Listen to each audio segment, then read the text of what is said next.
5000 ವರ್ಷಗಳ ಹಿಂದೆ ಸಿಂಧು ನದಿಯ ತೀರದಲ್ಲಿ ಅರಳಿದ ಒಂದು ಅದ್ಭುತ ನಾಗರಿಕತೆ. ಬರಹಗಳನ್ನು ನಾವು ಓದಲು ಸಾಧ್ಯವಾಗಿಲ್ಲ, ಆದರೆ ಮಣ್ಣಿನೊಳಗೆ ಮಲಗಿರುವ ಸಣ್ಣ ಸಣ್ಣ ಆಭರಣಗಳು ಮತ್ತು ಮೂರ್ತಿಗಳು ಒಂದು ಮಹತ್ವದ ಕಥೆಯನ್ನು ಹೇಳುತ್ತಿವೆ.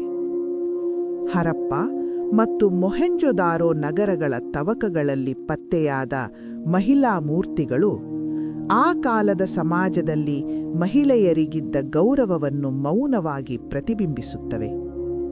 ಅವರ ಕುತ್ತಿಗೆಯ ಹಾರಗಳು, ಕೈಯಲ್ಲಿ ಕಂಗಣಗಳು, ತಲೆಯ ಮೇಲಿನ ಅಲಂಕಾರಗಳು ಇವು ಕೇವಲ ಸೌಂದರ್ಯವಲ್ಲ, ಅವರ ಗುರುತು ಮತ್ತು ಸ್ಥಾನಮಾನದ ಸಂಕೇತಗಳು.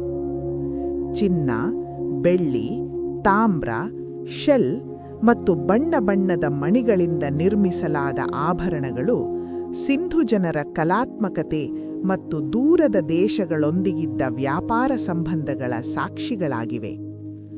ಅನೇಕ ಮನೆಗಳಲ್ಲಿ ದೊರೆತ ಅಲಂಕಾರಿಕ ವಸ್ತುಗಳು ಮಹಿಳೆಯರು ಕುಟುಂಬ ಮತ್ತು ಸಮಾಜದ ಕೇಂದ್ರ ಬಿಂದುಗಳಾಗಿದ್ದರೆಂಬ ಸುಳಿವನ್ನು ನೀಡುತ್ತವೆ.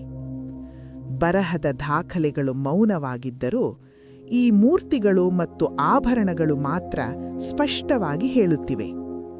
ಸಿಂಧು ನಾಗರಿಕತೆಯಲ್ಲಿ ಮಹಿಳೆಯರು ಕೇವಲ ಭಾಗವಲ್ಲ, ಅವರು ಸಂಸ್ಕೃತಿಯ ಆತ್ಮವಾಗಿದ್ದರು.